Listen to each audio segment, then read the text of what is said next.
Judy, I'm planning to go back to my hometown at the end of the month, and I'll probably stay there for good. Save me a spot at your nail salon. As soon as the words were spoken, her best friend Judy's surprised voice came through the phone. What, you're coming back?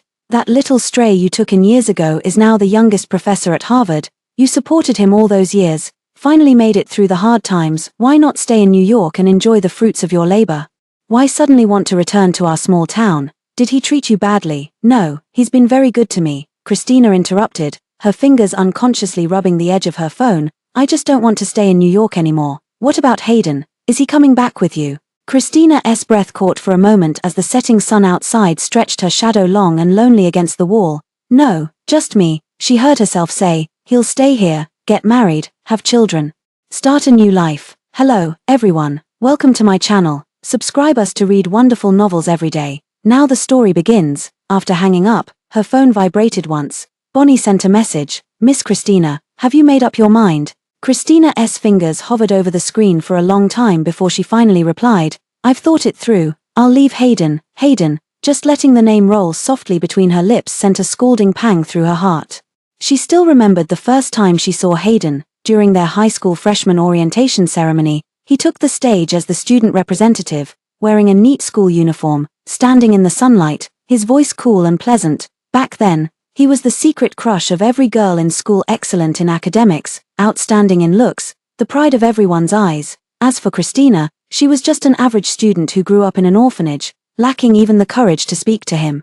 Everything changed in their second year of high school. Hayden, his identity as an illegitimate child was exposed, and maliciously taken bed photos of his mother were plastered all over the school. Overnight, he fell from grace and became an object of scorn for everyone. He was isolated, humiliated, and even driven to jump into the river to end his life. It was she who fished him out of the water. That night, soaked to the bone with hollow eyes, he asked her, "Why did you save me?" She couldn't explain why, but she held his hand tightly, afraid that if she let go, he would disappear again. Later, they lived together in a 10-square-meter rented room, depending on each other for survival. When the college entrance exam results came out and they realized the tuition could only cover one person, she voluntarily gave up her chance to attend university. He asked her, why? She forced a smile and said, "My grades were just average, I only got into a second-tier college. Of course I'll let you go. Don't worry about living expenses at school. I'm working 3 jobs a day now. I can afford it." He was silent for a long time before finally saying, "Christina, I'll give you a good life." Later, he truly made it happen. He skipped grades all the way, completed his master's and PhD consecutively, and by 24 became the youngest professor at Harvard. Hailed as a genius scholar, their lives had finally improved. And he had even taken her to move into a high-end riverside apartment. She thought all the hardships were finally over, until that day, when she accidentally saw his phone. Bonnie, the daughter of Harvard University's president, beautiful, outstanding, and dazzling. A girl like this sent him countless messages. Failed another experiment today, feeling so down, brought you coffee, left it in your office. Why aren't you replying? Do you hate me? Hayden had been responding coldly until Bonnie angrily confronted him, and he finally explained, "I don't dislike you, I just don't know how to interact with girls." The next day, Hayden unexpectedly came to ask Christina, what kind of gift would make a girl happy. At that moment, Christina's heart ached as if pricked by a needle. All these years, she had thought about confessing her feelings to Hayden more than once, but he was always busy reading and conducting experiments. So she kept her feelings hidden. Now, she finally understood that Hayden felt only gratitude toward her, not love. Not long after, the girl named Bonnie actually sought her out on her own. That day, she brought a folder containing photocopies of all the compromising photos that had driven Hayden's mother to suicide back then. Hayden's half-brother wanted to repeat his old tricks and destroy him again, but he was stopped. "Miss Christina, Hayden and I are deeply in love, but out of gratitude. He can't commit to me and must stay by your side, but you can't protect him. If you insist on staying with him, these photos will be leaked, and all his efforts over the years will once again come to nothing. But if you let go," she whispered, "I will protect him and help him rise to great heights." That night, Christina sat on the balcony watching the moon all night. By dawn, she had finally made her decision. She knew Bonnie was telling the truth. She couldn't protect Hayden, and she knew Hayden didn't like her, so leaving him was the best choice. Letting go might be for the best. From now on, she would no longer have to keep vigil by that lonely lamp in the dead of night, counting the seconds until his return. No longer would she have to watch as the brilliant scholar sought advice on how to interact with other girls. then swallow the bitterness alone. No longer would she spend day after day hoping that the person who would never love her might turn to glance her way. A sharp pain in her stomach abruptly severed the thread of memory. Christina curled on the floor, her back drenched in cold sweat. The medicine box sat on the coffee table, yet she lacked even the strength to reach for it. The sound of a turning key echoed. Hayden stepped inside and immediately saw her collapsed on the floor. His face instantly changed. He rushed in, scooped her up in his arms, and gently laid her on the bed. "Where's the medicine?" His voice was urgent as he rummaged through drawers. "Where did we put the stomach medicine we bought last time?" Christina pointed to the drawer. He immediately poured water and fetched the medicine, his movements so practiced it seemed he'd done this countless times. As warm water reached her lips, Christina took small sips and whispered, "Thank you, sorry for the trouble." "No trouble at all," Hayden frowned. "You know you have stomach problems, why didn't you take your medicine on time?" Back then, to support his education, she worked 3 jobs, often eating just 1 meal a day, and ruined her stomach through sheer exhaustion. Every time her stomach hurt, he would hold her tenderly in his arms, gently massaging her stomach until she fell asleep. But this time, when he reached out to embrace her, she gently pushed him away. Hayden visibly froze for a moment, his brow slightly furrowing. "Hayden, Christina was just about to speak when his phone suddenly rang. It was Bonnie. "Hello," he answered the phone, his gaze still resting on Christina. "Watch meteors. Now, alright." After hanging up, he stood to grab his coat. "I need to step out for something." "You should rest well." He turned to leave, his tall and straight silhouette overlapping with that boy she'd taken home years ago. Christina parted her lips, but the words "I'm returning to my hometown" ultimately didn't make it out in time. The sound of the door closing was light, yet it struck her heart like a heavy hammer. Christina sat alone in the darkness until the clock struck midnight. A freshly bought birthday cake sat in the fridge. Hayden never remembered her birthday, but every year on this day, Christina would secretly make a wish. This year, she only made one wish. "I hope after I'm gone, Hayden can find happiness." In the flickering candlelight, Christina seemed to see that rainy day boy again, his astonishingly bright eyes beneath rain-soaked lashes. It was the most beautiful shooting star she'd ever seen in her life. The next day, Christina went to work at the nail salon as usual. The shop was located near Hayden's school. She had chosen this place simply to catch more glimpses of him. Later, when he became well off, he repeatedly urged her to quit and rest at home, but she always refused. He was always busy at school. If she lost this job too, she'd see even less of him. Today was supposed to be her resignation day, but the manager held her hand and said, "Christina, please help me for a few more days. Stay until we find a replacement." Christina looked into her pleading eyes and, recalling all the care she had received over the years, finally nodded in agreement. Not long after, she received a house call request, a job at a Harvard University girls' dormitory. The moment she pushed the door open, her eyes immediately landed on the photo frame on the desk, a picture of Hayden and Bonnie together.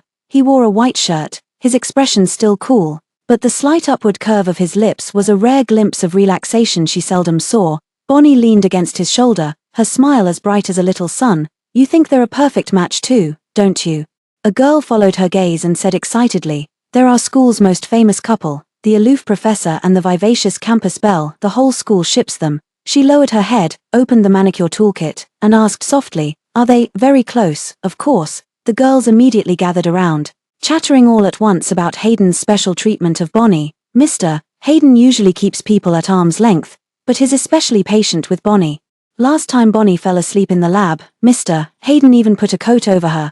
I heard Bonnie gave him a fountain pen that he carries with him every day." Christina, her fingers trembled slightly as she listened to their words, nearly dropping the nail file. These things, Hayden had never done for her. "They're a perfect match in every way." A girl suddenly sighed. "The only problem is that Mr. Hayden doesn't come from a good background. And I heard he has a life-saving benefactor he needs to repay." "You mean that woman?" Another girl pouted. "I heard she didn't even go to college, doesn't have a proper job, and just does odd jobs all day. She's totally unworthy of Mr. Hayden." "Exactly, clinging to him shamelessly. How disgraceful." "We even asked Mr. Hayden, suggesting maybe just giving him some money to send him away, so as not to delay your own happiness." Christina's heart felt as if it had been violently wrenched, the pain so intense she could barely breathe. "Why are your hands shaking?" A girl suddenly turned to look at her. "Are you okay?" She forced a smile. "I'm fine, it's just, I think you're right." After getting her nails done, she hurried out of the dorm, but as she reached the school gate, she suddenly stopped dead in her tracks. Hayden and Bonnie were walking side by side towards her.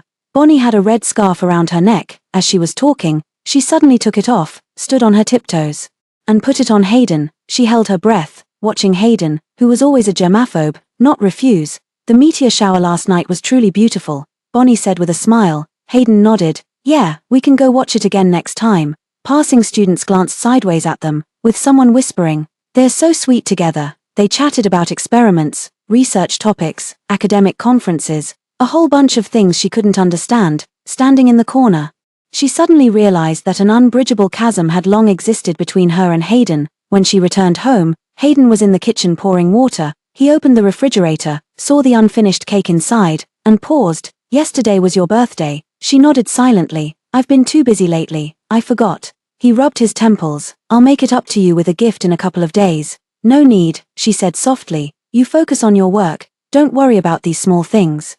He glanced at her but didn't insist, only asking, "What did you wish for?" Just as she was about to answer, his phone rang. "It's Bonnie again." "Hayden, I've sprained my ankle." Her voice came through the phone with a sob. Hayden immediately stood up. "Send me your location, I'm on my way." He hurried off without even having time to give her another glance. She sat at the dining table and finished the remaining cake alone. During those days, Hayden didn't come home.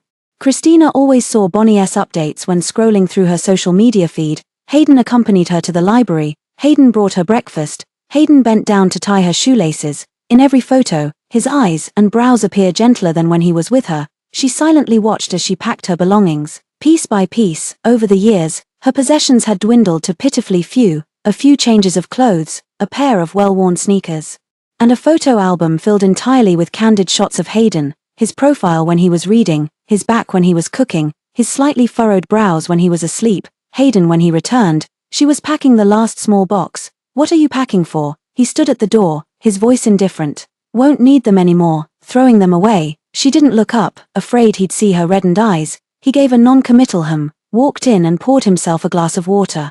"Packing up is fine. Didn't you say this place was uncomfortable to live in? I bought a villa we can move in a few days." He paused, then suddenly said, "Let me take you to see it today." Her fingers trembled slightly before she finally nodded. "Consider it, one last look at his new home before leaving." The villa area has a great environment, with lush trees providing shade. So quiet it feels like a world apart. As soon as they reached the entrance, they ran into Bonnie. She was wearing a pale yellow dress and beamed brightly. "You're here, Christina. My villa is right next to yours. We'll be seeing each other every day from now on." She enthusiastically pulled them along to tour her villa first. The moment she pushed open the door, Christina froze. The beige sofa, the wooden dining table, even the potted plants on the balcony were identical to what she'd just seen in Hayden's villa. "I picked these furnishings with Hayden," Bonnie said with a smile, who knew our tastes were so similar. "The decor looks like it's from the same home." She blinked. "Friends even joked that if we knocked down the partition wall to merge the two units, it would look perfectly seamless." Hayden stood aside and smiled uncharacteristically. "She studies design, has excellent taste." Christina's heart ached as if pricked by needles, the pain spreading densely. Yes, after she leaves, they can officially become a couple. The two units can indeed be combined into one. As they strolled around, noon approached. Bonnie suggested they go for lunch together. She chose an upscale Western restaurant with a menu entirely in French. She deliberately handed the menu to Christina first, who took it with slightly trembling fingers. She couldn't recognize a single word on it.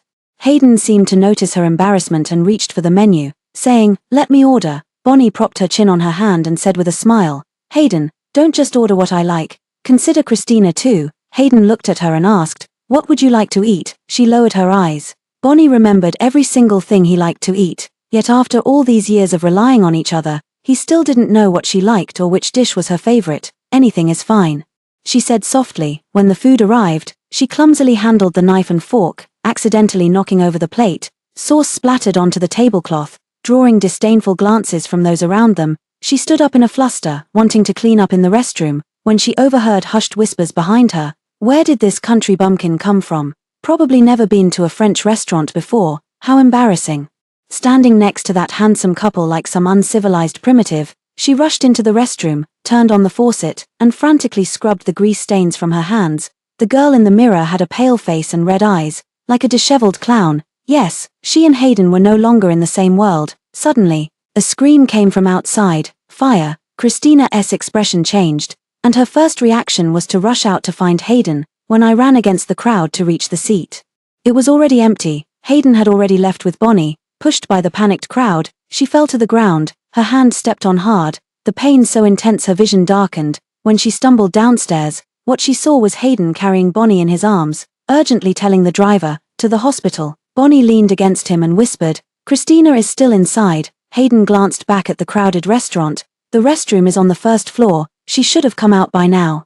He paused. "Your foot injury is more urgent. Let's get to the hospital first." The car door slammed shut as they sped away. Christina stood rooted to the spot, the stinging pain in her hand paling in comparison to the anguish in her heart. She went to the hospital alone, and after getting her wound bandaged, she booked a ticket to leave. Drowsy and exhausted, she fell asleep and dreamed of countless memories from the past. 16-year-old Hayden stood by the river, asking her why she had saved him.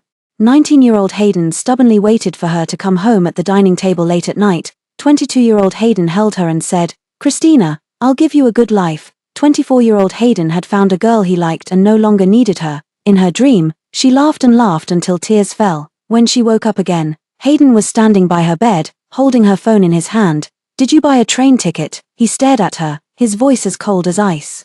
"Where are you going?" She froze for a moment before replying quietly, "It's my grandfather's death anniversary in a few days. I'm going back to my hometown to pay my respects." Hayden nodded but didn't offer to accompany her. She knew that small town was the nightmare of his life, the place where his mother committed suicide, where he jumped into the river, the place he had desperately fled from. He would probably never go back there in his lifetime. Then after they parted, they likely wouldn't meet again either. Hayden's gaze fell on the abrasions on her arm, his brow slightly furrowed. How did this happen? She remained silent for a few seconds before answering truthfully. "When the restaurant caught fire, I ran back to the second floor and accidentally got pushed down." His expression darkened. "Why did you go back to the second floor?" "I was afraid something might happen to you." His gaze froze, and after a long while, he finally murmured, "You're still the same as you were years ago." She knew he was referring to the time she jumped into the river to save him. She gave a bitter smile. "No, I'm not the same anymore. Back then, there was no one by his side,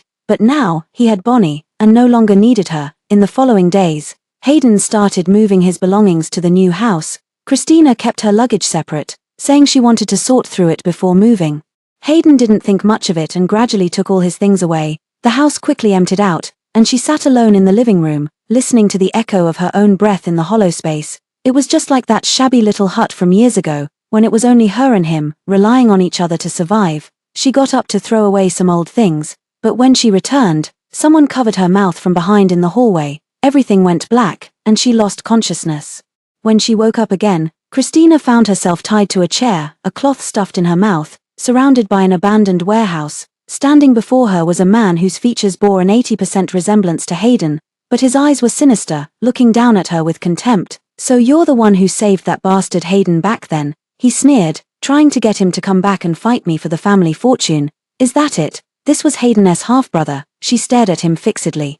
Unable to make a sound, he yanked the cloth strip from her mouth, and she gasped before saying hoarsely, "Hayden is human, with the same blood as yours. You have no right to insult him. He never wanted to fight for the family fortune. It was your father who wronged his mother." Her voice trembled, yet each word was firm. His mother was deceived too. She wasn't the other woman. And Hayden isn't some bastard. The man's face darkened abruptly, and he slapped her hard. Her vision went dark, the taste of blood rising in her mouth. Still playing tough, he gripped her chin, forcing her to look up. "Call Hayden." Christina knew he wanted to use her to get back at Hayden, and clenched her teeth in refusal. With a cold laugh, he snatched her phone and dialed Hayden's number. No answer. He dialed again, still no answer. "Seems the bond you've shared all these years isn't worth much after all." He sneered at her. "He clearly doesn't care whether you live or die, yet you still defend him." Her chest ached, but she still managed to say hoarsely, "Hayden isn't the person you think he is." The man was enraged. With a wave of his hand, the bodyguard behind him stepped forward and punched her in the stomach. She curled up in pain, her back instantly drenched in cold sweat. "Listen, Hayden misses one call, and I'll pull out one of your teeth." He leaned down, patting her face. "Let's see how badly he can let you die." When the first tooth was forcibly yanked out, the pain made her vision go black, and a muffled whimper of agony escaped her throat. Hayden didn't answer. The second, the third, her mouth was full of blood. Her consciousness began to blur, but there was still no response from the other end of the line. By the time the last tooth was pulled out, the call finally went through. But it was Bonnie's voice that came through. "Hello, Hayden was up all night working on an experiment and just fell asleep. What do you need?" The man looked at her with pity in his eyes. "Hear that? The man you're desperately protecting didn't care about you because he was with another woman. How pathetic. Bonnie sensed something was wrong, her voice turning wary. Who are you? What's happened? It doesn't matter who I am. The man sneered. Tell Hayden to come here immediately. Or you'll be collecting this woman's corpse. He hung up the phone and continued hurling the most vicious insults at Hayden and his mother, dragging her into the abuse as well. Christina was nearly numb with pain, but even more terrified that Hayden might actually come. What would happen if he came? Would he be beaten to death? Would he be threatened? She trembled all over, consumed by overwhelming fear. After what felt like an eternity, the warehouse door creaked open, footsteps echoing inside.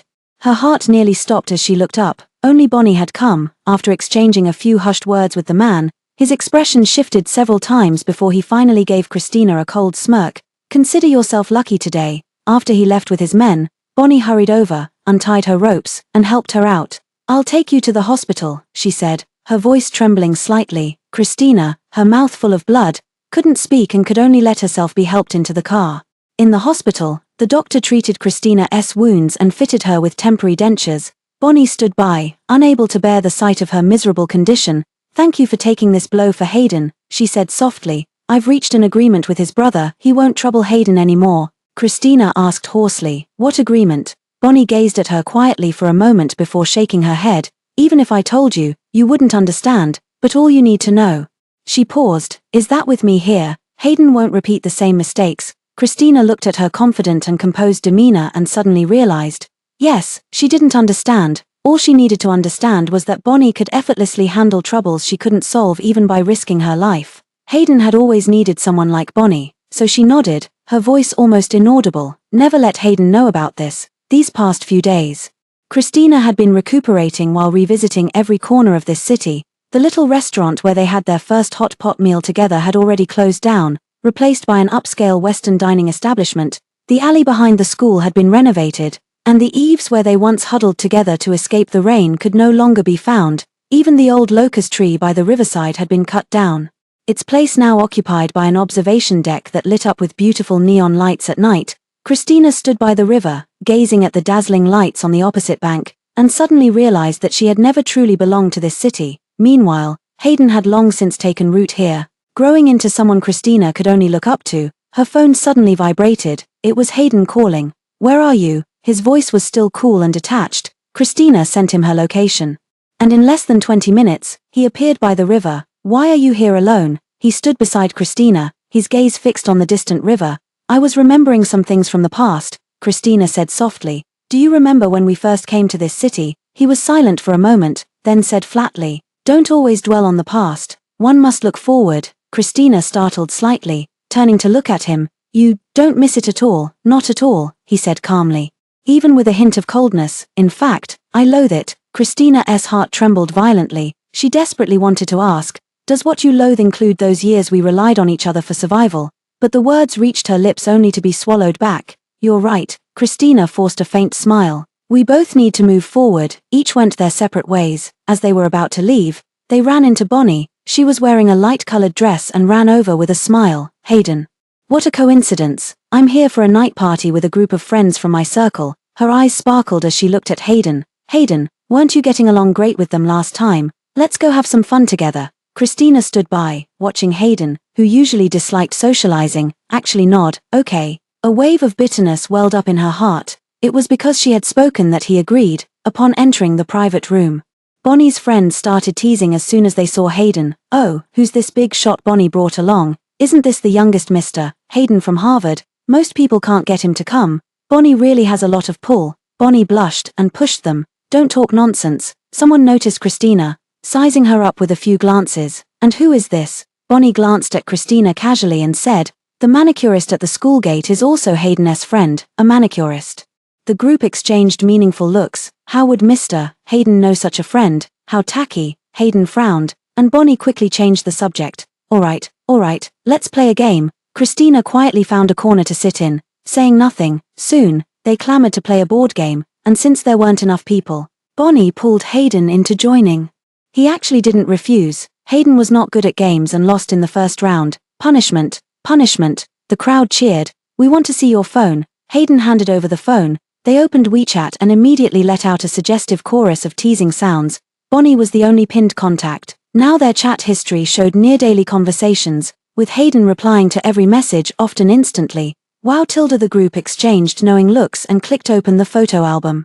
Among thousands of experimental data photos, there were only a few portraits, and all of them were of Bonnie, her profile as she lowered her head to read, her smiling face holding coffee, the way she looked when asleep in the lab. Christina sat in the corner, feeling as if a blunt knife was slowly cutting open her chest, the pain making it hard to breathe. Bonnie blushed as she snatched her phone back, while Hayden remained composed, though the tips of his ears turned slightly red. Round 2.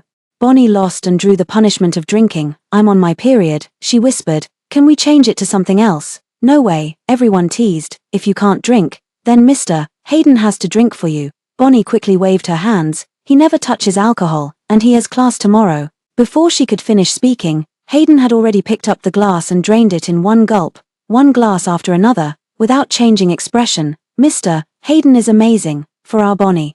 He's really going all out. Amidst the clamor of teasing voices, Christina could no longer stay seated and bolted into the restroom like she was fleeing. The moment she closed the door, Christina could still hear the murmurs from outside. They're such a perfect match. If only that woman hadn't gotten in the way. I heard Mr. Hayden only stays with her out of gratitude, but has actually liked Bonnie for a long time. Christina turned on the faucet and desperately rinsed her reddened eyes. The reflection in the mirror looked as pitiful as a clown. Christina stayed in the restroom for a long time, only pushing the door open to leave when the commotion outside had gradually faded away. Bonnie leaned against the corridor wall, as if waiting for Christina. When do you plan to fulfill your promise? She asked point-blank. Christina remained silent for a moment before replying softly. I'm taking the train tomorrow night. She froze momentarily, then laughed. What a coincidence. I plan to confess to Hayden tomorrow night. She tilted her head as she looked at Christina, her eyes carrying a victor's pity. Have a safe journey. Christina was about to speak when the door behind her suddenly swung open. Hayden stood there, his face flushed and his gaze unfocused, clearly having had too much to drink. What smooth journey? He asked with a frown. Bonnie immediately shook her head with a smile. Nothing. We were just talking about travel plans. Hayden didn't press further. Just staggered over and grabbed Christina's wrist. Let's go home. His palm was burning hot, so hot it made Christina's heart ache. On the way back, Hayden kept leaning on Christina's shoulder, muttering fragmented academic terms that Christina couldn't understand, but occasionally, he'd slur a name. Bonnie. Christina froze, tears nearly falling. Even in his drunken state, it was still her he thought of. The next afternoon, Christina thoroughly cleaned the house. Hayden woke up to find Christina had already prepared hangover soup. Thanks. He took the bowl, his voice still hoarse. Are you leaving today? Christina nodded. I'll walk you. Christina did not refuse. These were the final hours. Christina wanted to look at him a few more times. He escorted her downstairs, calling a car while asking Christina, how many days will you be gone this time? When will you return? He paused, then added, do you want me to pick you up? Christina opened her mouth to answer when his phone rang. It was Bonnie. Hayden, can you come to the lab right now? Her voice carried a coquettish tone through the receiver. I need you urgently. Hayden frowned. I'm busy right now. Please, she pleaded in a soft voice. It's really important. Hayden hesitated for a moment before turning to look at Christina. Christina smiled. Go ahead if you have things to do. I can get to the train station by myself. He remained silent for a while before finally nodding. All right. He placed Christina's suitcase into the trunk and opened the car door for Christina. Drive safely, he said. Christina sat in the car, watching his figure grow smaller and smaller in the rearview mirror until it finally became a faint black. Christina whispered softly in her heart, goodbye, Hayden. On the train, the sky gradually darkened. Her phone vibrated. It was a message from Bonnie, a video. Christina tapped on it and saw herself in the lab, wearing a white coat, blushing as she told Hayden, I like you. The video ended there, but Christina knew that by the time she got home, she would probably see their official announcement. Christina took a deep breath and sent her final message to Hayden. Hayden, I'm leaving. Don't feel like you owe me anything, and don't think about repaying me anymore. Everything these past years, I did willingly, saving you, supporting your education, accompanying you through the hardest times. It was never about making you grateful, much less about binding you to a lifetime of repayment. Now you have your own life. You have Bonnie, who stands by your side better than I ever could. You have your future, and I have my own path to walk. From now on, we won't have any relationship anymore. Wishing you and Bonnie happiness, and I, too, will find my own happiness. After sending this message, Christina turned off her phone and gazed at the scenery rushing past outside the window, feeling not a single ripple in her heart. 10 years of obsession, 10 years of dedication, 10 years of waiting, finally came to a complete end at this very moment. Hayden, I like you, looking at Bonnie's flushed cheeks. Hayden stood frozen, momentarily at a loss for words. Be together, Mr. Hayden. Please say yes to Bonnie. The sounds of the other people in the lab egging him on kept coming. But Hayden still didn't speak. Bonnie's eyes gradually reddened, and upon closer inspection, tears could be seen glistening. Bonnie, let's talk outside. Bonnie looked at Hayden, but stubbornly asked again, Hayden, I like you. Would you be with me? Every moment they had shared during this time flashed before Hayden's eyes. Along with the suddenly increased research funding and the opportunity for dean election, Hayden knew all these were because of Bonnie. Okay, after a long silence, Hayden finally responded with a hoarse voice, congratulations to Mr. Hayden and Bonnie. Kiss. Amidst everyone's teasing, Bonnie stood on her tiptoes and kissed his lips. As the cool, soft touch pressed against him, Hayden suddenly thought of Christina in his heart. When he received the admission letter, he kissed Christina. In that cramped and stuffy rented room, it was their awkward, innocent first kiss. Hayden even remembered every expression on Christina's face that day. A wave of unease rose in his heart, and his thoughts gradually drifted away. Hayden, how about having dinner with my dad tonight? I want to tell him we're together. Hayden turned his head and met Bonnie's gaze. Her face was flushed. Though whether from shyness or the lab's heating was unclear, yet inexplicably, Hayden felt an emptiness in his heart, as if a voice whispered in his ear, telling him, no, it's not her. After a brief moment of distraction, he quickly regained his composure, his lips curling into a doting smile. All right. On the way to dinner, Hayden took out his phone and sent a message to Christina. I have lab work tonight. Remember to eat. I'll call you later. He stared intently at his phone. But as time ticked by, there was still no response from Christina. She used to reply to his messages immediately, but now there were only his own messages left on the screen. A sense of unease spread through Hayden's heart. He wanted to call and ask for the reason, but was interrupted by Bonnie. There's a shopping mall over there that sells Hukuei tea, which my dad really likes. Let's go buy 2 boxes. Hayden put down his phone, pushing that strange feeling to the back of his mind.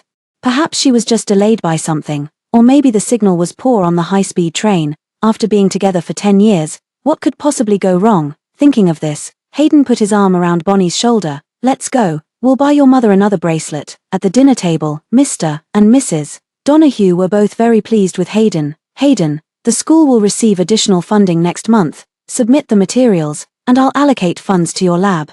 When will you and our Bonnie hold the engagement banquet? The dean election is next year, and I have high hopes for you. Hearing Mr. Donahue's words, Hayden couldn't contain the joy on his face. Thank you, Uncle. As for the engagement banquet, I'll leave it all to Bonnie. Whatever makes her happy is fine with me. The meal was thoroughly enjoyed by both host and guests. Hayden drank a few too many cups and even got a little drunk. Bonnie helped him into the car, wrapped her arms around his shoulders, and whispered in his ear, Hayden, as long as you're with me, I can give you anything. She didn't take Hayden home, but instead brought him back to her own place. Her slender waist was held in his embrace. Bonnie, her cheeks flushed with lingering warmth. Bonnie pressed her hand against his chest, refusing to let him come any closer, pouting coquettishly at him. Hayden, do you love me? Yet, her resistance proved futile before him.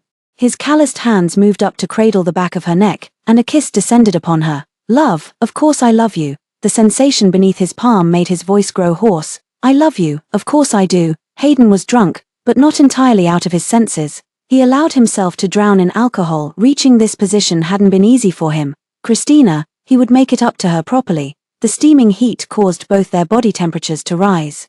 Swallowing all words and leaving only fragmented whimpers, morning sunlight filtered through the curtains onto the bed as Bonnie woke groggily to find herself alone. Her phone screen remained blank without messages, stirring sudden unease in Bonnie's heart. Hayden would always send someone to inform her if truly detained by urgent matters, never like this, with neither presence nor word. But this uneasiness soon dissipated. What could possibly go wrong? Now her biggest obstacle was Christina. But Christina had already left. In fact, now Christina wasn't even worth a single hair on her own head in Hayden's heart. With these thoughts in mind, she finally got out of bed and leisurely packed her things to return to school. Hayden woke up early, his head throbbing faintly from the hangover. Christina, I want to drink. But his words trailed off halfway as he realized this wasn't his home, and the person sleeping beside him wasn't Christina, who would get up at his request to brew him hangover soup or massage his head. Thinking of this, Hayden felt that unease rise sharply in his heart again. He left in such a hurry that he didn't even leave a message for Bonnie. Holding the cake he bought from the west side of town, he hurried back home. Christina, I'm sorry, I was busy until too late last night and didn't want to disturb your rest, so I didn't come back. I brought you that cake you love from the shop in the west side of town. Hayden said as he placed the cake on the table, but Christina, who would usually rush to the door the moment she heard him return, was nowhere to be seen. Christina, Hayden opened the door but saw no one. He searched room by room, yet couldn't find Christina anywhere. It wasn't until this moment that Hayden suddenly remembered Christina had returned to her hometown yesterday and wasn't home at all. Hayden immediately breathed a sigh of relief, even laughing at his own foolishness in his heart. How could such an absurd thought even arise? 10 years. Christina had been with him for 10 years, how could she suddenly leave? But a sheet of paper on the table suddenly caught his attention. He picked it up, and with just a glance at the words written there, his heart began to race uncontrollably. Hayden shook his head in disbelief. No, how could this be? Hayden hurriedly picked up his phone, unaware that his hands were trembling. Those same hands that could steadily operate instruments in the laboratory now fumbled even with the simple act of opening his phone. It took him 2 attempts before he finally opened his phone and tapped into the chat window with Christina. Why are you suddenly saying these things? You've misunderstood my relationship with Bonnie. Before he could explain, he saw the red exclamation mark on the screen. You are not friends with this contact. Please add them before sending messages. Hayden refused to give up, sending message after message, but all that remained were those glaring exclamation marks. The unease in his heart grew stronger. Hayden dialed Christina's number, his mind filled with anxiety and tension. I'm sorry, the number you dialed is currently unavailable. The cold, mechanical voice echoed in his ears, over and over, until the call ended. Hayden stood frozen in the living room. The usually cramped loft now felt eerily vast and empty. The deathly silence signaled another person's departure. Hayden sat back down at the table, clutching that thin piece of paper tightly in his hand. Though the message was brief, he read it over and over again. How could that be? Christina, how could she just leave him behind like this? Restless emotions surged through Hayden's heart as countless memories echoed in his mind. It wasn't until the doorbell rang that Hayden suddenly snapped back to reality. He strode to the door, but the spark of joy in his eyes vanished instantly upon seeing who stood there. Hayden, what's wrong? You left this morning without saying a word. I went to school looking for you, but they said you weren't there today. Did something happen? Hayden didn't answer her question, stepping aside to let her in. Did you tell Christina about what happened between us? Bonnie's footsteps faltered. A flicker of panic crossing her face before she quickly regained her usual composure. Yes, she met Hayden's gaze without a trace of the panic one might expect after being found out. She saved you back then, but you've been with her all these years, giving her a good life. Isn't that enough? You're the youngest professor at our university, with a bright future ahead. Do you really have to be so stubborn about her? Bonnie walked over to Hayden and said, if you feel guilty, I can give her a large sum of money as compensation, enough for her to live comfortably in any city for the rest of her life.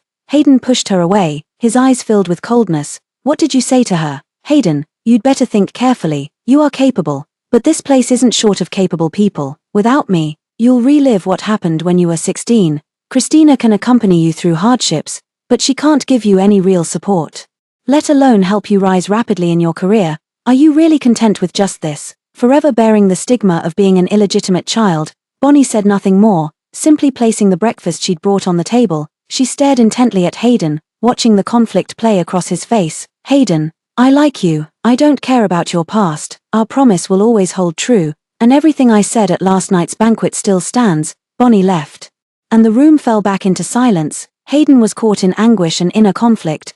Could he really give all this up? It took him a full decade to go from that small town full of discrimination against him to becoming the youngest professor at the most prestigious university. During those 10 years, he endured immense hardship and suffered countless humiliations. Having fought so hard to reach this position today, there was absolutely no way he would give it up. What about Christina then?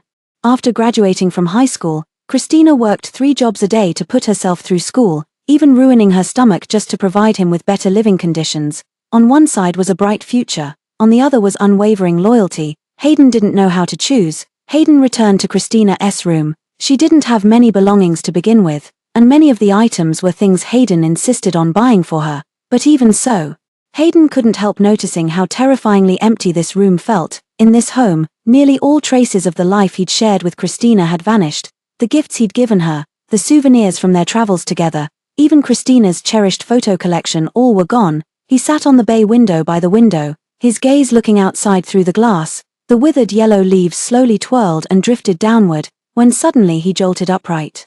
His eyes fell upon a reflective object under the bed. Hayden pulled it out from under the bed, wiping away the dust that had settled on it. The sealed memories were thus unlocked. This was the first scholarship he received, and he bought Christina a silver bracelet with it. Where they came from. When girls reached a certain age, the elders in the family would prepare a silver bracelet for them. More than just an ornament, it carried the blessings and hopes from their families. Back then, both he and Christina were very poor. There were times when they struggled to even have enough to eat, let alone afford such things. Christina never said anything, but every time she saw beautiful bracelets on others' wrists, she couldn't help but steal a few extra glances. The intense longing in her eyes was impossible to hide, so when he received his first scholarship, he went and bought her a silver bracelet.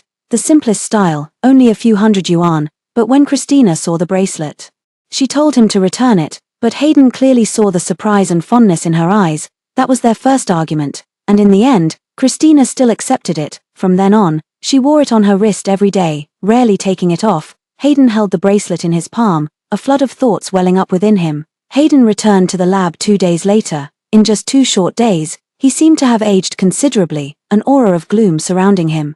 Bonnie approached Hayden as if nothing had happened. "This is the hotel my parents chose for the engagement banquet. Which one do you like best?" Bonnie placed the brochure directly into his hands, as if certain he would accept. Hayden glanced at the album in his hand and casually pointed to one. Bonnie ignored his perfunctory expression and proactively put her arm around his shoulder.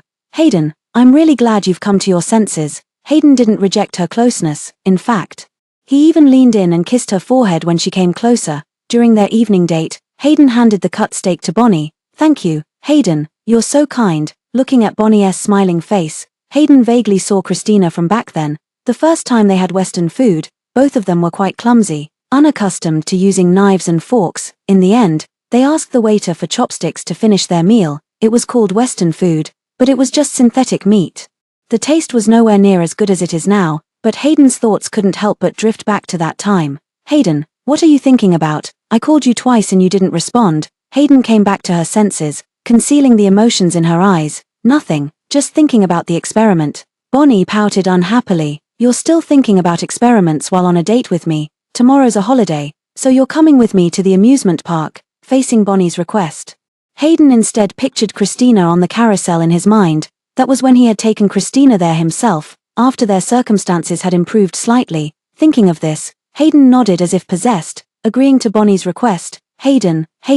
It wasn't until Bonnie called out twice that Hayden snapped back to reality. "What's wrong?" Bonnie said somewhat angrily. "What's wrong with you today? Why are you always spacing out?" Faced with Bonnie's questioning, Hayden couldn't answer, because this amusement park was where he had previously visited with Christina. Seeing familiar places today made him think of Christina. Seeing Hayden remain silent, Bonnie grew even angrier. Hayden quickly comforted her, saying, "I'm sorry, didn't you want to ride the carousel? I'll go with you." Hearing Hayden was willing to accompany her on the carousel, Bonnie immediately brightened up. Bonnie even brought a childish cartoon headband to Hayden's head, and Hayden didn't refuse. The carousel offered a photo service, and Bonnie deliberately paid extra just to have the staff take a couple more pictures. Hayden sat on the carousel as if on pins and needles, his whole body tense. When it finally ended, he was dragged by Bonnie to pick out photos. Hayden spotted his and Christina's photos among the wall full of tourist snapshots that must have been taken by the staff when he came with Christina. As for who hung the photo on the wall, it goes without saying, Hayden. The staff said that's the couple's photo wall, let's hang ours there too. Hayden was about to stop Bonnie when he saw her already walking over, so he quickly chased after her, but it was too late. Bonnie yanked the photo of Hayden and Christina off the wall and demanded sharply, "So you've been distracted all day because you were thinking about Christina?" Hayden parted his lips slightly, wanting to explain, but ultimately remained silent. This silent response was almost an admission in itself. Bonnie angrily tore the photo to pieces, threw them into the nearby trash can, and immediately turned to leave. The date ended on such an unhappy note. Hayden picked up the torn photo fragments from the ground, noticing handwriting on the back. Hayden recognized it as Christina's handwriting, with only a few words remaining on the fragment. "Christina likes Hayden." Hayden stared at the photo in a daze, hesitated for a long while, but ultimately slipped the fragments into his pocket. Bonnie returned home and smashed everything in the living room onto the floor to vent her frustration. She opened her phone expecting to see an apology message from Hayden, but there was none. Bonnie threw her phone to the ground in a fit of rage. For several days in a row, Hayden neither came to apologize to Bonnie nor sent any messages to Bonnie. Faced with Hayden's coldness, Bonnie, though angry, was the first to lower her head. Hayden, I was too impulsive that day. Bonnie came to Hayden's office, tugging at his sleeve and coquettishly said, it was originally Hayden's fault. And now that Bonnie took the initiative to apologize, he couldn't say anything more. How about having dinner together tonight? Hayden's words were essentially giving Bonnie a way to save face. Bonnie didn't put on airs anymore. Hayden, let's not fight anymore. Okay, Hayden replied faintly with an M. The agreed time was 7 o'clock, but the experiment ended early, so Hayden left first to pick up Bonnie for dinner. However, upon arriving at the door, Hayden immediately heard Bonnie's voice in conversation with a friend. So you really drove that Christina away? Bonnie let out a mocking laugh. A woman with no education who scrapes by doing odd jobs, hardly difficult to get rid of. But she was quite devoted to Hayden. I just threatened her with what happened before, and she actually left on her own. Does Hayden know you conspired with his half-brother to set him up? Hearing those words, Hayden felt as if all the blood in his body had frozen. The only reason he had agreed to be with Bonnie was because his half-brother had once again brought up his status as an illegitimate child and those compromising photos of his mother. If this matter were to come to light, the blow to him would be even greater than when he was 16. Just when he didn't know what to do, Bonnie appeared, stopped everything from happening, and destroyed all his mother's compromising photos right in front of him. At that moment, the sword hanging over Hayden's head was finally removed, so he was grateful to Bonnie. At 16, it was Christina who saved him. At 26, it was Bonnie who washed away all the shameful fragments of his past, so he had no choice, so he agreed to Bonnie. But now, all of this turned out to be orchestrated by Bonnie colluding with others, just to force him to be with her. The people inside didn't notice Hayden outside and continued talking. He'll never know, not in this lifetime. Hayden heard Bonnie's words, withdrew his foot that was about to step in, and stood quietly outside the door, even suppressing his breathing. He wanted to know what else Bonnie might say in places he couldn't see, and she truly didn't disappoint her. Manipulating Hayden was too easy. I thought their 10-year bond would be stronger than this, for just a fraction of my father's benefits.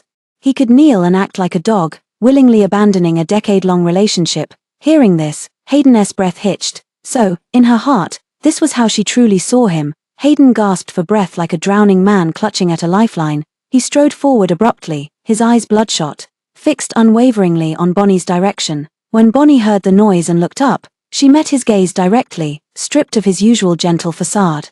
Hayden could hardly believe this was the same Bonnie who had once flaunted her privileged upbringing before him, but thinking back to her words just now, all of this suddenly seemed so natural. He walked up to her, lowered his gaze, and looked down at her flustered expression. When he spoke again, his voice was already laced with a gritted teeth intensity. Bonnie, so the photo incident was something you orchestrated with him? Hayden had barely spoken when Bonnie realized he'd overheard her earlier words. Pretending she wasn't panicking would be a lie, but she eventually steadied herself. She tentatively reached for Hayden's hand, and when he didn't pull away, she grew more confident, resuming her usual demeanor. Hayden, let me explain. But before she could finish, Hayden slapped her to the ground. Bonnie touched her swollen, burning cheek and looked at Hayden in disbelief. Soon, her eyes welled up with tears, blurring her vision and making it hard to see his expression.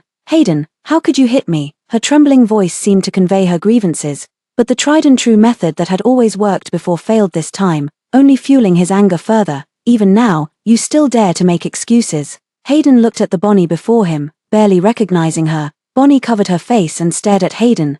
Hayden, how dare you hit me? Because of that bitch Christina. You actually dare to hit me? Hayden, his anger flaring at her words, directly reached out and grabbed her throat, his voice menacing. I'll ask one more time, did you stage those photos yourself? The icy voice pierced Bonnie's ears, making her shiver uncontrollably. No longer daring to hide the truth, she sobbed, her face streaked with tears. It was me, I did all of it. The stone in his heart had finally settled, yet Hayden's eyes grew even redder. Why did you force Christina to leave? I already agreed to be with you. Bonnie heard his words and immediately retorted sharply. I'm the daughter of a top university's president.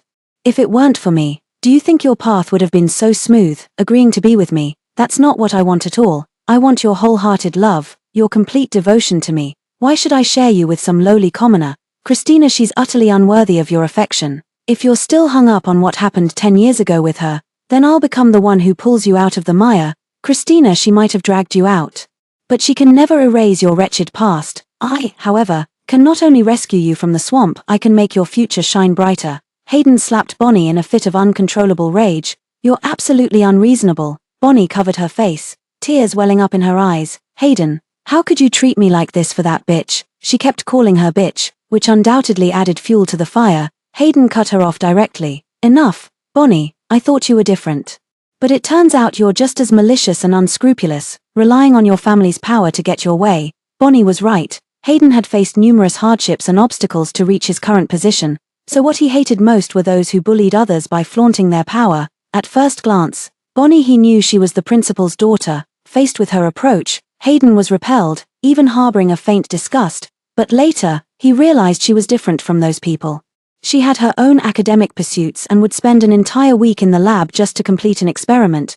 Though the principal's daughter, she was still friendly to her classmates and lab partners alike. Bonnie is different. Under her day-after-day pursuit, Hayden also began to develop feelings for her. But now, looking at Bonnie, he realizes how ridiculous his thoughts were. To ensure he could never leave her, he even came up with this method using what he had hidden deep in his heart.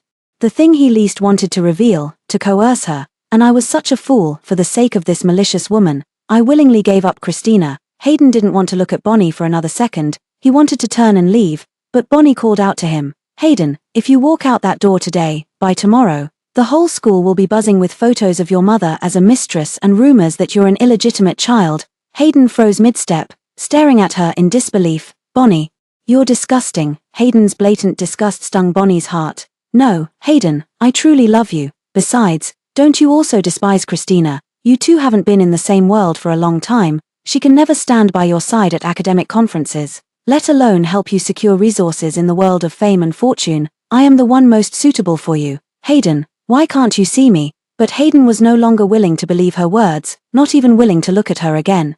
And completely denied her words. How could I have believed someone like you? If you hadn't done these things behind my back, how would I have ended up with Christina today? You truly disgust me. His words made her pause, perhaps because all her pretenses had been stripped away. Bonnie stared at him intently, making him feel somewhat uncomfortable. Just as he turned to leave, she suddenly burst into laughter, laughing so hard she nearly lost her breath. The sound made him halt in his tracks.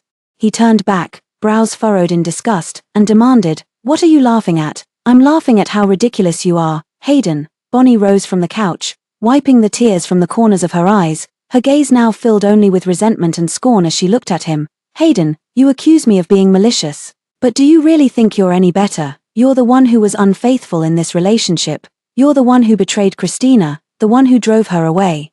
And now you have the audacity to play the innocent." Her anger grew with each word as she stood up and advanced toward him step by step. "Listening to you now, anyone would think you're the epitome of devotion, 10 years of feelings, and you cast them aside so easily after just a few months of me pursuing you. You keep accusing me of bullying you with my influence, Hayden. But think carefully, how many opportunities and resources has my father given you during this time?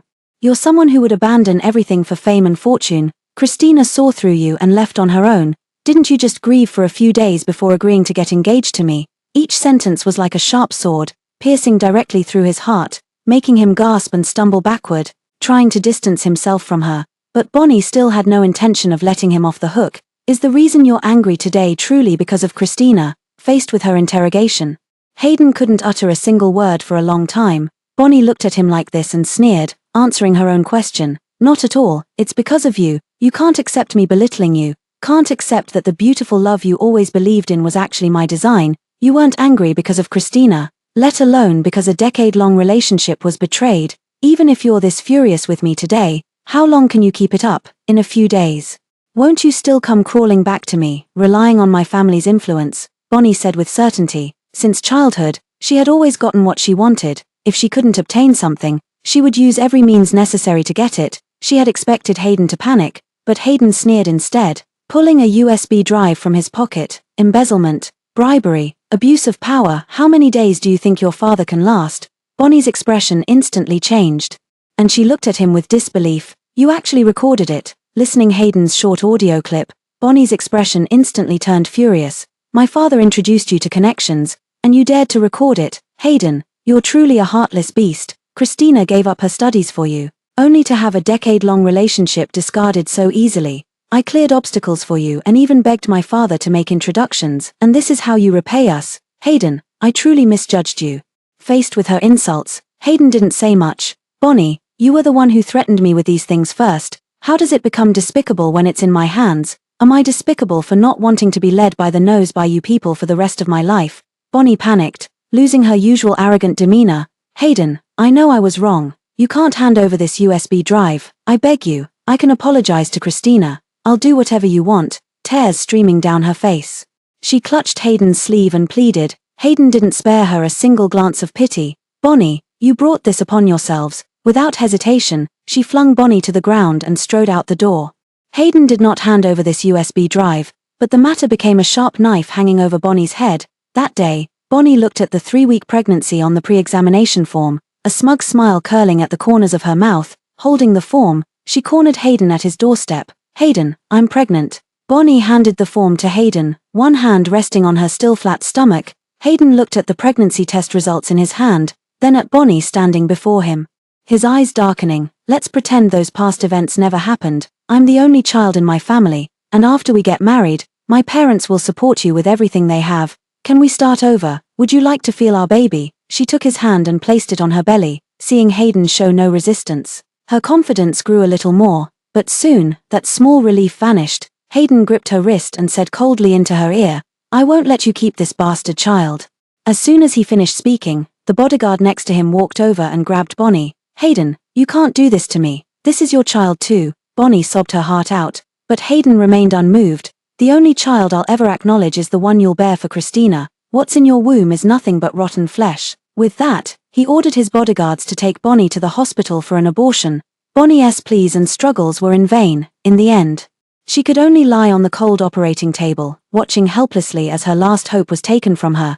This incident enraged Hayden completely, and without hesitation, he handed over the USB drive. The next day, at the Donahue residence, Bonnie isn't answering her phone and isn't at school either. Call Hayden and ask if she's with him. Hearing Mrs. Donahue's words, Mr. Donahue felt a twinge of unease. He picked up the phone to call Hayden, but before the call could connect, the door of the Donahue family's villa swung open. Seeing the person who walked in, Mr. Donahue was instantly flustered. Come with us. Bonnie was released by Hayden several days later. Within those few short days, the Donahue family's cases of embezzlement, bribery, and abuse of power had already been thoroughly investigated. Looking at her mother, whose hair had turned grey in just those few days, Bonnie felt endless remorse welling up in her heart.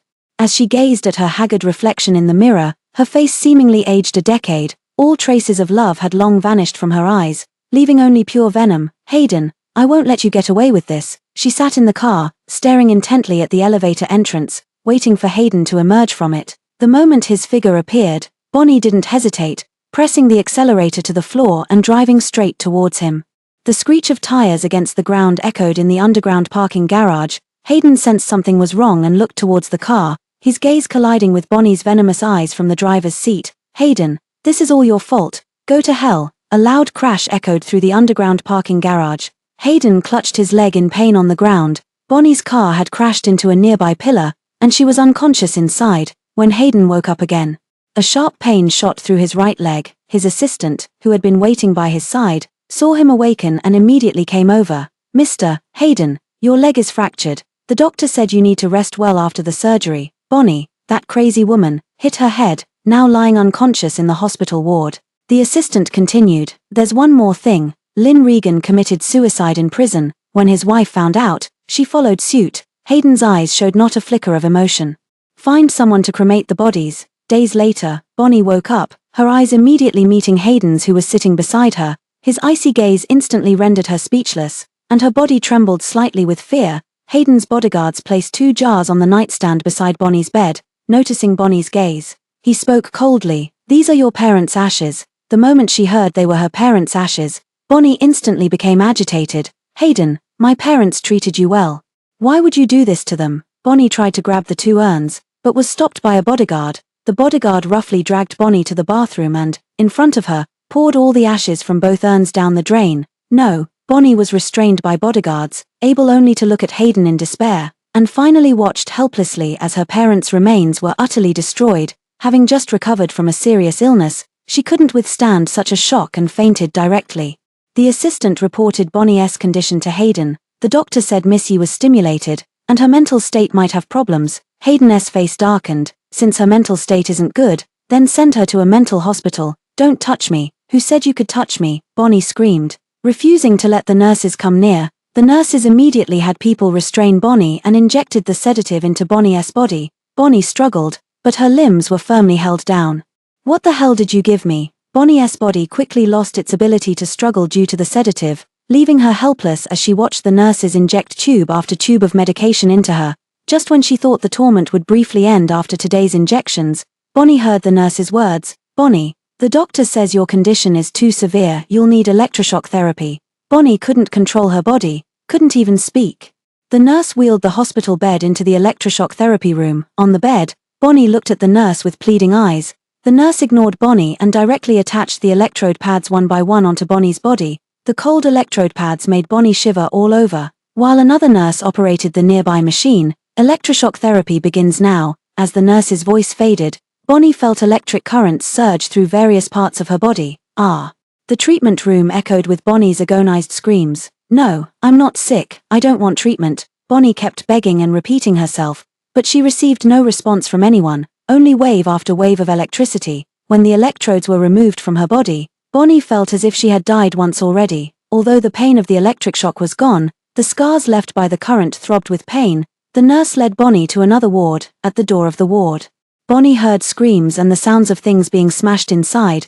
Bonnie caught sight of the sign above the ward, critical care unit. Bonnie began trembling with fear as she knelt on the ground, pleading with the nurse beside her. I beg you, I promise to cooperate with treatment, please don't put me in there. But the nurse simply opened the door and threw Bonnie onto the floor inside.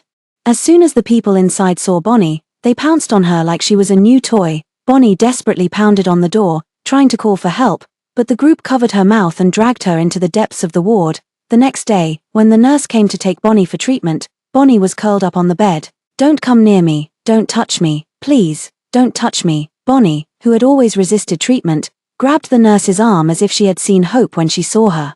I'm willing to be treated, take me to treatment quickly. Looking at Bonnie inside, Hayden outside the window handed a bank card to the director. From now on, please take good care of Bonnie. The dean took the card with a fawning expression. It's the least we can do. Stepping into the town again, Christina felt a little disoriented. 10 years seemed to have vanished here. Aside from the changed decorations on the streets, the layout remained exactly as I remembered it. Arriving at Judy's nail salon, the two of them, despite not having seen each other for years, felt no estrangement. The moment they saw each other, they embraced tightly. What made you suddenly decide to come back? Faced with her best friend's concern, Christina didn't know what to say for a moment. Her eyes stung, and tears rolled down her cheeks. Christina, what's wrong? Seeing her cry, Judy quickly handed her a tissue. Did Hayden bully you? Christina couldn't control her emotions.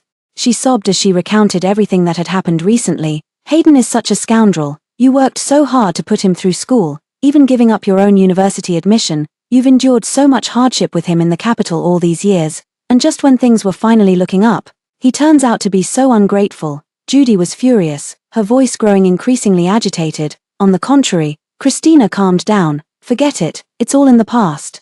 I'm not one to demand repayment for kindness anyway, so let's just consider it water under the bridge. From now on, I'll stay with you here, and you're not allowed to dislike me, Judy hastily said. Our place here isn't bad now. I heard that some conglomerate is coming to inspect a project here soon, to build a resort. Doesn't the scenery outside look pretty much the same? Christina nodded, and Judy said with a smile, that's because of the tourism features. The tourism industry here is developing well now, and life here is quite comfortable. Christina stayed here for a few days and found it really nice. The environment is good, the pace of life is not fast, and without the previous pressure, Christina has really come to like this kind of life. That temple we visited together before has been renovated and become a tourist attraction here. It happens to be closed for rest today. Want to go check it out together? Christina followed Judy into the temple here. The wishing tree on the mountaintop still looked exactly as it had 10 years ago. She even spotted the wishing plaque she and Hayden had hung together years ago. Tucked away in a corner of her memory, she reached out, took down that wishing plaque, and tossed it into a nearby trash bin. Why throw away a perfectly good wishing plaque? A voice sounded Christina's ear, giving her a slight start. Turning to look in the direction of the voice, she met a pair of peach blossom eyes. Noticing the uncomfortably close distance between them, Christina took 2 steps back. Sorry, did I scare you? My name is Darcy, I'm here traveling. I was just curious, so I spoke up to ask. Christina waved her hand. It's fine. She glanced at the wishing plaque in the trash bin that read "Never to Part," forcing a rather bitter smile.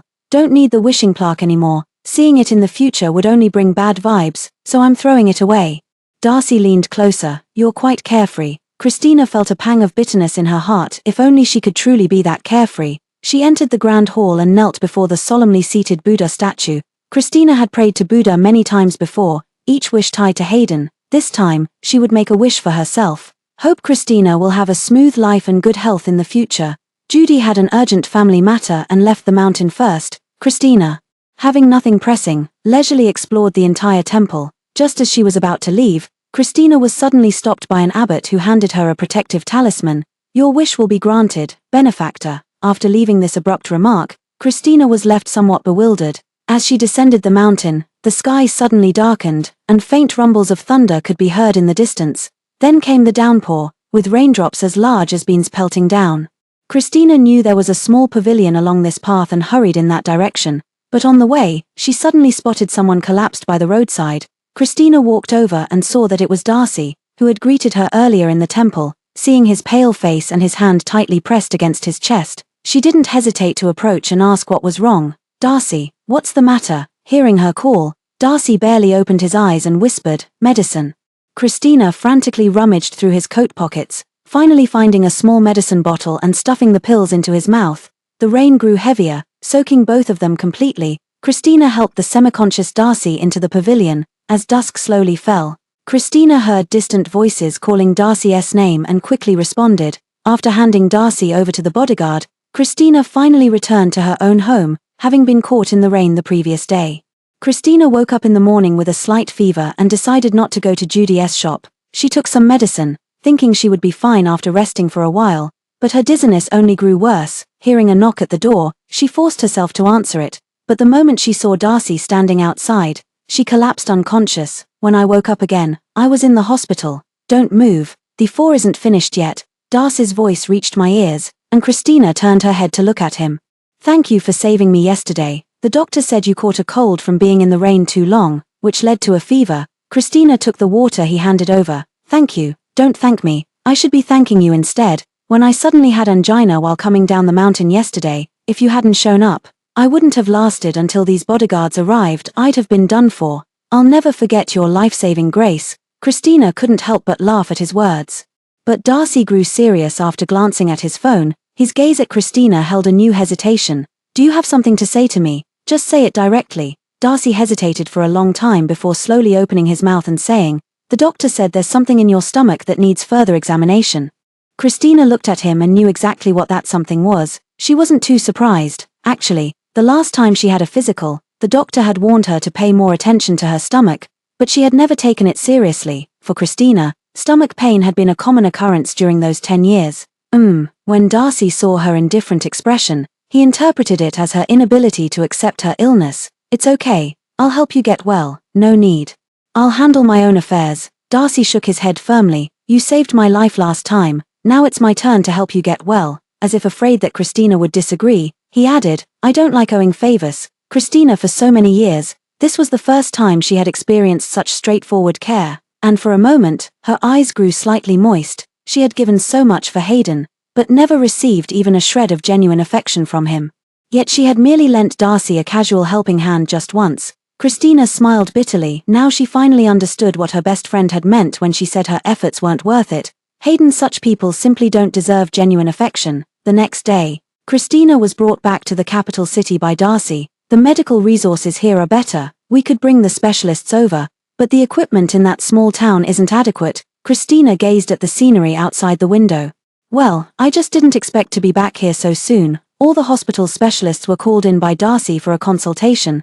The stomach lesion was discovered early, and surgery would suffice. Darcy had been by Christina's side all this time. Christina had tried to persuade him twice, but Darcy was only momentarily disheartened, and the next day he would bring flowers to see her again. When Christina returned to J City, Hayden went to the small town. Judy's front door was being pounded loudly, her voice growing nearer from inside the house, tinged with impatience. Coming, stop knocking. As the door swung open, Judy peeked out and was momentarily stunned to see Hayden standing outside, but quickly regained her composure. What brings you here, Mr. Hayden? Judy had guessed he must be here to ask her about Christina. In the small town, Christina's only friend was her, for so many years. She had always felt heartbroken over Christina's sacrifices and had repeatedly tried to persuade her that it wasn't worth torturing herself like this for Hayden's sake, but no matter how she tried to convince her, Christina remained unmoved. Last time Christina came back, she told her everything. So when Judy saw Hayden standing outside the door, she felt somewhat impatient, even disgusted. "Judy, I know you're close to Christina. I went to her place, but no one was there. Do you know where she went?" Judy had never seen Hayden like this before. The young professor, usually so spirited in reports, now looked haggard, his hair no longer meticulously styled. "I don't know." Judy was about to close the door after speaking, but she was stopped by Hayden. "What are you trying to do now? Christina and I are good friends, but I truly don't know where she went. You don't have to be like this. Besides, who are you putting on this show of deep affection for? When Christina liked you, you didn't cherish her. You were completely devoted to that Bonnie person, helping Bonnie bully Christina. Now that Christina has left, shouldn't you be with Bonnie and get what you wished for? With Bonnie helping you, Professor Cheng's future should be bright. Why are you still thinking of coming to our dilapidated place to find Christina?" Judy grew more and more agitated. "Hayden, don't come looking for me again. I don't know where Christina went. Since she left you, it means she doesn't want to see you again. You'd better not bother her." Judy's words were clear, but Hayden refused to accept them. "I had my reasons for doing what I did, and I've already realized." "Enough," Judy interrupted him directly. "Hayden, reasons? You really have the nerve to say that? I don't even have the nerve to listen. Save those words to deceive yourself. Don't say them to me. There's no point, no need." With that said, Judy closed the door directly. Paying no further attention to Hayden outside, Hayden dropped his hand despondently and returned to the place where he once lived with Christina. The house had been renovated and was much better than it was back then. Following his memories, Hayden came to the locust tree in the backyard. The swing on the tree was already worn out, shedding flakes of decay at the slightest touch. Hayden gazed blankly at the swing, lost in memories of his past with Christina. This small, even dilapidated house was where he spent the darkest period of his life. The courtyard walls couldn't block out the gossip, curses, insults, or even mocking laughter that constantly forced its way into his ears. Hayden nearly broke down several times, but whenever this happened, Christina would cover his ears with her hands and tell him, "Hayden, it's okay, I'll always be by your side." They had been together for 10 years, and no matter when, he could always see Christina behind him whenever he turned around. When he first saw Christina working 3 jobs a day to support his studies, her 10 fingers swollen red and covered in chilblains in winter, his kisses would gently land on her hands. "Christina, I will definitely make sure you live a good life." Time passed, promises faded. Later, when his circumstances truly improved, he began to care about the gossip Christina and the comments about him. "No education, working odd jobs.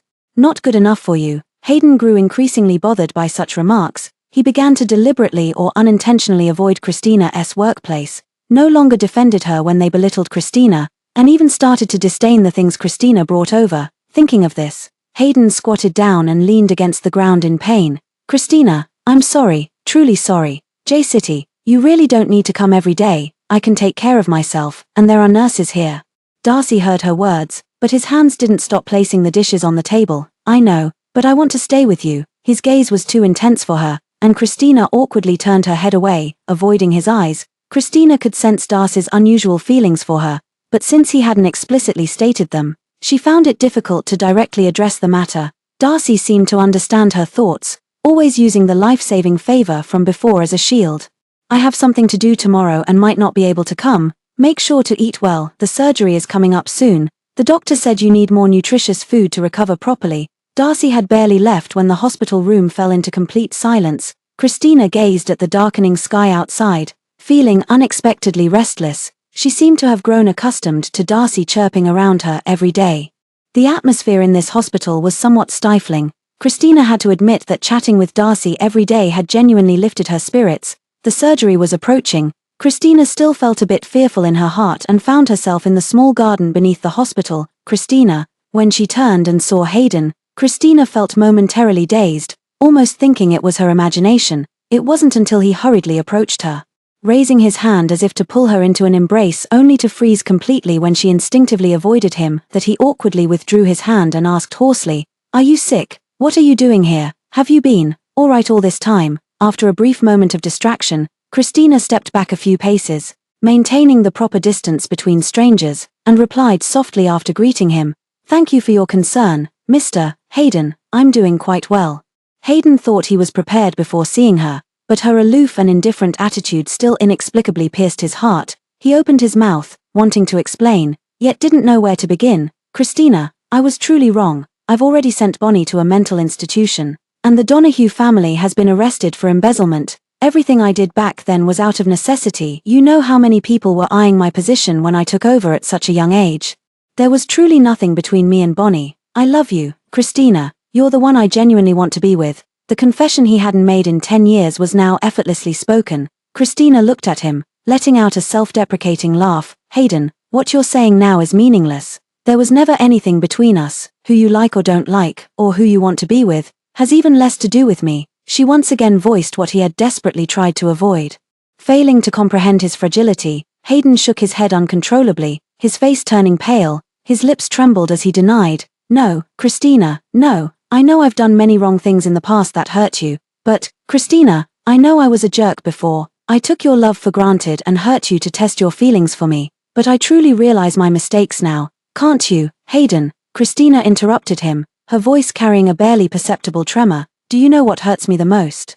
It's not that you hurt me time and again, but that after hurting me, you still think I can't live without you, that I deserve it. I loved you so much that I gave up my studies for you, working 3 jobs a day to put you through school. I loved you so much that even when I found out you were with Bonnie, I just quietly left, not wanting to make a scene or blow things out of proportion and ruin your future. Hayden, we were together for 10 years. In those 10 years, you never once told me you loved me. I thought it was because you weren't good at expressing yourself, but it turns out you just never bothered to say those words to me. I know you looked down on me, so I let go. Why are you still coming to find me? I didn't look down on you." Christina let out a mocking laugh. "You really shouldn't look down on it." She raised her hand. "To earn your tuition, I washed dishes for others in the dead of winter.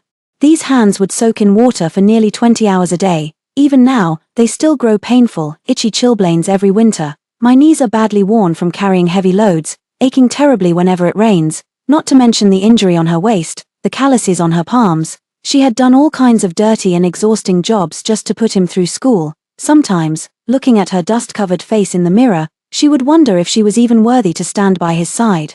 Christina could think that way about herself, but she couldn't bear Hayden looking down on her like that. At the age of 18 or 20, do you think I didn't like pretty clothes? But to save money, I wore the same outfit for 7 or 8 years. I didn't even dare buy a decent winter coat. I've always toughed it out when I'm sick, just taking some medicine to get through it. Hayden, you've seen all this with your own eyes, but have you truly taken it to heart? I'm sorry, Christina.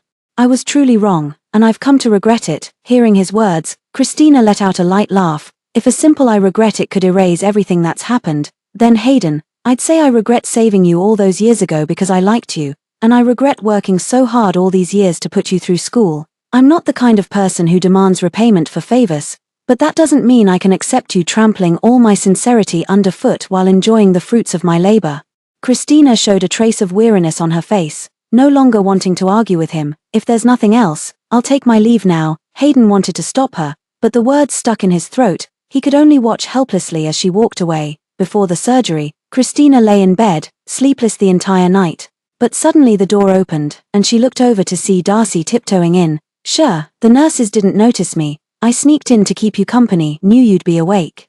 Darcy walked to Christina's bedside and sat down, placing the small nightlight on the headboard. "You once said you wanted to see the aurora, didn't you? When you're better, let's go see it together." "Okay." The nightlight cast a sky full of stars. Christina looked at Darcy. "Okay." The initial nervousness quickly dissipated under Darcy's soothing presence. After Christina fell asleep, Darcy remained seated by the bed, watching over her the entire night. The next day, before the surgery began, Darcy held Christina's hand, and she could feel his palm, cold with nervousness. "After your surgery is over, there's something I want to tell you." The operating room door closed, and the red surgery in progress light turned on. Darcy sat outside the door, nervously sweating in the palms of his hands. At that very moment, Hayden approached, saw the red surgery in progress light, and without a second thought grabbed Darcy by the collar. "What happened to Christina? Why is she in surgery?" Darcy, having realized his feelings for Christina, had immediately looked into her past and naturally recognized Hayden. He threw a punch at Hayden's face, his expression filled with rage. "How dare you come and question me about what happened to her? After spending every day with her for so long, didn't you know she had stomach cancer? Hayden froze. You're saying she has stomach cancer? Darcy let out a mocking laugh. Yes, she ruined her stomach working to support you all these years, never getting proper treatment, so she developed stomach cancer. Hayden's expression grew anxious. How is she? What did the doctor say? Darcy stepped back to create distance between them. What's the point of asking now? Her stomach condition didn't develop overnight. Professor Smith can afford villas and luxury apartments. How come he couldn't spare money to take her to see a doctor? Facing Darcy's questioning, Hayden couldn't utter a single word. Darcy didn't want to engage with him further. Christina is inside right now. I don't want to talk to you. If you're willing to wait, stay. If not, get lost. Stop pretending to be devoted, it's disgusting. Belated devotion serves no purpose other than to disgust people. The surgery lasted nearly 6 hours. As soon as the operating room lights went out, Darcy immediately walked over. Doctor, how is she? The surgery went smoothly, and the prognosis should be very good. With proper rest and recovery, there shouldn't be any issues. Hearing the doctor's words, Darcy let out a sigh of relief. When can I go see her? The patient needs to remain under observation in the ICU for another 24 hours. You can follow the nurse to learn about the visitation procedures. Hayden also wanted to follow, but was stopped by the doctor. Sorry, only immediate family members are allowed inside. Hayden wanted to defend himself, but was immediately silenced by Darcy's bodyguards, who covered his mouth and dragged him away. Darcy, dressed in protective gear, entered the intensive care unit and saw the pale-faced Christina wearing an oxygen mask, unable to resist. He kissed her forehead through his own mask. Life will get better from now on. Christina woke up again to find herself back in a regular hospital room. As she turned her head, she saw Darcy lying beside her bed, tightly holding her hand, his eyes dark with exhaustion. Christina had just begun to withdraw her hand when Darcy startled awake. Is there anything bothering you? The pain pump worked well. Christina slowly shook her head and smiled at him. Darcy's eyes reddened, and she took Christina's hand, crying, You scared me to death. You were in a coma for 2 days. I almost thought you wouldn't wake up. Christina's lips moved. Darcy leaned her ear close to Christina's mouth and heard her faint, breathy voice. What did you want to tell me after the surgery? Darcy leaned close to her ear. Christina, I like you. Darcy didn't ask Christina to respond immediately. No need to answer me in a hurry. Rest well first, and we can talk in a couple of days. After several days of recovery, Christina was able to eat some liquid food, and her complexion had improved significantly. Darcy placed the porridge in front of her. Be careful, it's hot, eat slowly. Christina grabbed his wrist. Darcy, I have something I want to tell you. She looked at Darcy, at his vibrant face, and her mind replayed all the things he had done for her during this time, whether it's the fresh flowers delivered punctually every day, or the bowls of medicinal cuisine painstakingly prepared by hand, or perhaps the meticulous care given before and after surgery. These are actually small things, but what Christina cares about are precisely these small things. The past moments surged like tides in her chest, and the seed buried deep in her heart broke through the soil, taking root and sprouting after being nourished. Christina thought she had already passed the age of needing passionate, undying love. Instead, this gentle, enduring affection made it even harder for her to forget. So, she asked Darcy, Do you really like me this much? He nodded without hesitation. But I'm 4 years older than you. It's okay. I once loved someone for a long time. I don't care. Darcy's loving gaze fell upon her face. The closer she was, the more he dared not approach. The sound of his pounding heart exploded in his ears as he heard his own voice speaking the words he had rehearsed countless times to her. Christina, I love you, simply because it's you, nothing else matters, and I don't care about anything else. The summer breeze carried a hint of scorching heat, yet inexplicably soothed the last trace of hesitation in her heart. She said, Darcy, let's be together. Darcy was so excited that he didn't sleep for several days in a row. Just as Christina was about to be discharged from the hospital, Hayden barged into the ward. During this time, he had been blocked outside by Darcy's bodyguards. With no chance to visit Christina, Christina looked at the nervously protective Darcy standing in front of her, reached out and patted him reassuringly. It's all right, it's time some things were made clear. Looking at their clasped hands, Hayden found it incredibly jarring. Christina, what exactly is your relationship with him? Hayden, you say you came to visit me, but your first words are an interrogation. Isn't that a bit ridiculous? Hayden flashed a look of panic. I'm sorry, I just care about you too much. What my relationship is with him has nothing to do with you. Hayden, what we had ended long ago. Christina looked at him, then negated her own words. No, it's that we never had any relationship from beginning to end. If anything, it was just a relationship between a sponsor and a sponsored person. Now, who I like and who I want to be with has nothing to do with you, right? Hearing Christina's words, Hayden was stunned. Slowly turning his head to look in her direction. Christina, what do you mean by that? A restless emotion surged abruptly from the depths of his heart. Though he had long guessed the answer, he simply couldn't bring himself to believe it. How could that be? She clearly loved him so much before. He widened his eyes, still putting up a final struggle. I don't agree, Christina. You clearly love me. You used to love me so much. Hayden, one must always look forward. Her voice was so soft, so faint that he could barely hear what she was saying. Looking at Hayden in his current state, Christina suddenly remembered her past self from a long time ago. Back then, her heart and eyes were filled with only Hayden. Even if his heart didn't contain her, she could abandon everything for him, and endure a lot of hardship for him. She cared even less about his disdain for her. As long as he was doing better and could speak a few words to her when he came home, she was already satisfied. He personally extinguished her last hope in him, making her lose all feelings for him, thinking this way they would never meet again. Yet at this moment, he came looking for her again, saying he regretted it. Hayden, from the moment you were with Bonnie, it was already over between us. A casual remark brought their relationship to an end, but Hayden didn't understand. Frustration was clearly etched on his face, as if he was bewildered and struggling to accept it. But Bonnie is gone. And the Donahue family is gone too. Wouldn't it be better if we just went back to how things were before? I'll marry you, give you the grandest wedding, and tell everyone I love you. No, Christina shook her head. Hayden, you actually know very well, we can't go back to the way things were. Hayden knew all too well that even if Christina truly forgave him and agreed to return with him, those events and scars would forever remain as an insurmountable barrier between them, unable to let go, impossible to cross. After a long silence, he finally realized with despair that everything she said was true. After what felt like an eternity, he managed to choke out a belated apology. Christina, I'm sorry. Christina took Darcy's hand and let him lead her outside. Hayden stood frozen in place. In that moment, he seemed to hear the sound of something shattering. His feet unconsciously followed a few steps before halting when the bodyguards blocked his path. Christina's figure gradually receded into the distance, disappearing from his sight. In his daze, it felt as if he had returned to that moment at 16 when Christina had saved him. Despair had consumed him entirely. Christina became the light in his bleak world, leaning on this faint glimmer. He trudged through the endless night. Past events surfaced one after another before his eyes. Christina's figure emerged from his memories, and he suddenly realized she had wanted to leave long ago. It began when the adoration in her eyes when she looked at him faded away. From the moment he returned home and could no longer see her figure joyfully running to the door to greet him.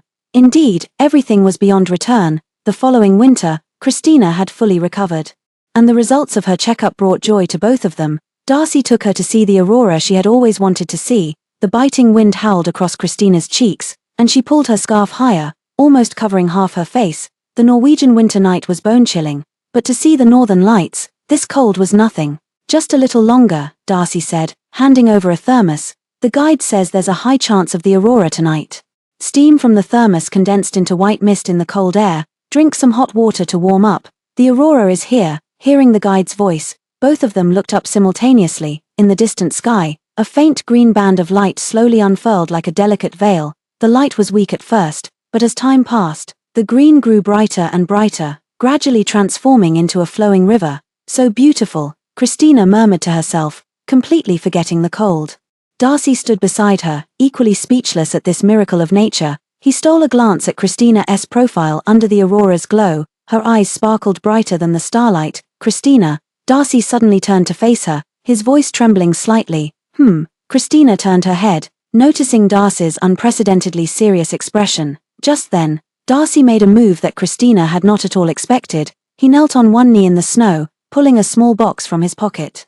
Christina's heart nearly stopped. Her eyes widened as she watched Darcy open the box, revealing a ruby-encrusted ring that glowed softly under the aurora. Darcy took a deep breath. Christina, will you marry me? The aurora overhead reached its most brilliant moment now, with green and purple ribbons of light weaving into a dazzling curtain, as if the entire sky was blessing the love between the two.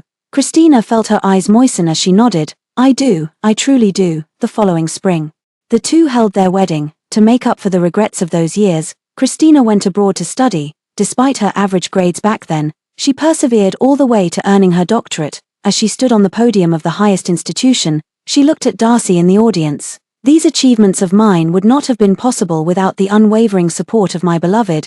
Thanks to his support, I've reached a position I never dared to imagine before." Thunderous applause erupted from the audience. Darcy stood up to present her with flowers. "I love you, Darcy. I love you too, Christina."